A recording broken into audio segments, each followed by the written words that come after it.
20ویں صدی عثمانی سلطنت کے لیے انتہائی خطرناک ثابت ہوئی، کیونکہ اس صدی کے آغاز میں عظیم سلطنت عثمانیہ جو کم و بیش 6 سالوں تک ایشیا اور یورپ کے ایک بڑے حصے تک قائم رہی تھی کا خاتمہ ہو گیا۔ عثمانیوں کی پے در پہ فتوحات اب شکست میں تبدیل ہو چکی تھی اور سلطنت عثمانیہ کو یورپ کا مرد بیمار کہا جانے لگا۔ عثمانی سلطنت کے ختم ہونے کی بہت سی وجوہات ہیں، جن میں سے پہلی وجہ یہ تھی کہ 18ویں صدی کی شروعات میں سلطنت کے یورپی حصوں میں خانہ جنگی شروع ہو گئی۔ 1821 میں یونان نے سلطنت سے جنگ چھیڑ کر اسے آزادی حاصل کر لی۔ سربیا نے 1835 میں، بلغاریہ نے 1877 میں، جبکہ رومانیہ نے بھی 1877 میں سلطنت سے علیحدگی اختیار کر لی تھی۔ 1826 میں سلطان محمود ثانی نے یہ بھانپ لیا تھا کہ سلطنت کو مضبوط کرنے کے لیے ایک نئی فوج بنانی چاہیے جو کہ یورپی فوج کے طرز عمل پر ہو، لیکن یہ بات یعنیچری فوج کو بالکل پسند نہ آئی اور انہوں نے بغاوت کر دی، جس پر سلطان نے اپنے یورپی سپاہیوں کو بلا کر یعنیفری فوج پر گولیاں چلوائیں، اور جو یعنیچری سپاہی زندہ بچے انہیں پھانسی دے دی، اور یوں اس یعنیچری فوج کا خاتمہ ہو گیا۔ تیسری بڑی وجہ سلطنت میں رشوت خوری تھی۔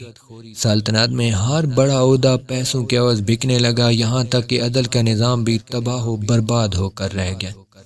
چوتھی بڑی وجہ 1876 میں پہلی عثمانی پارلیمنٹ کی بنیاد ہے، جس کے قیام کے صرف 2 سال بعد اس وقت کے سلطان نے اسے ختم کر دیا تھا، لیکن اسی پارلیمنٹ کو 1960 میں ترک نوجوان تحریک نے دوبارہ بحال کیا اور یہی پارلیمنٹ سلطان کی معزولی کا سبب بنی۔ پانچویں بڑی وجہ سلطنت عثمانیہ کی روس کے ساتھ کرائمیا کو لے کر جنگ تھی۔ اس جنگ میں سلطنت عثمانیہ کے اتحادی انگلینڈ اور فرانس تھے، اور 1853 سے 1856 تک کرائمیا کی جنگ میں سلطنت عثمانیہ کو فتح حاصل ہوئی، لیکن 1876 اور 1877 میں روس کے ساتھ سلطنت عثمانیہ کی پھر جنگ ہوئی، جس کے نتیجے میں کرائمیا، ولاچیا اور بہت سے علاقے سلطنت عثمانیہ سے چھن گئے۔ مسلسل جنگوں کی وجہ سے سلطنت عثمانیہ دیوالیہ ہو چکی تھی۔ یہی وجہ ہے کہ دنیا کی طاقتور ترین سلطنت عثمانیہ نے پہلی بار 1854 میں یورپ سے قرض لیا، اور 1876 تک سلطنت عثمانیہ بینک کرپٹ ہو چکی تھی۔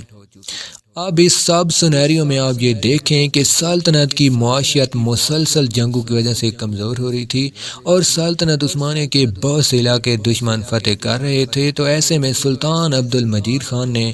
توپ کاپی محل کو پرانا سمجھتے ہوئے یورپ کی طرز پر ایک عالیشان پیلس بنوایا، جس میں اربوں روپے کا خرچ ہوا۔ اس لیے 1876 کے آتے آتے سلطنت عثمانیہ کو یورپ کا مرد بیمار کہا جانے لگا۔ 1881 میں اب چونکہ سلطنت عثمانیہ دیوالیہ ہو چکی تھی، تو انگلینڈ اور فرانس نے سلطنت سے قرض وصول کرنے کے لیے سلطنت عثمانیہ کے حصوں کو آپس میں بانٹنا شروع کر دیا، اور 1882 تک مصر، الجیریا، بلغاریہ، مالڈاوا، گریس اور آسٹریا کا کچھ علاقہ سلطنت کے ہاتھ سے نکل چکا تھا۔ چھٹی بڑی وجہ نوجوانان ترک تھے، جنہوں نے 1908 میں انقلاب کے طور پر ترکی سے سلطنت کا خاتمہ کر کے ایک جمہوری ریاست کے قیام کا اعلان کیا۔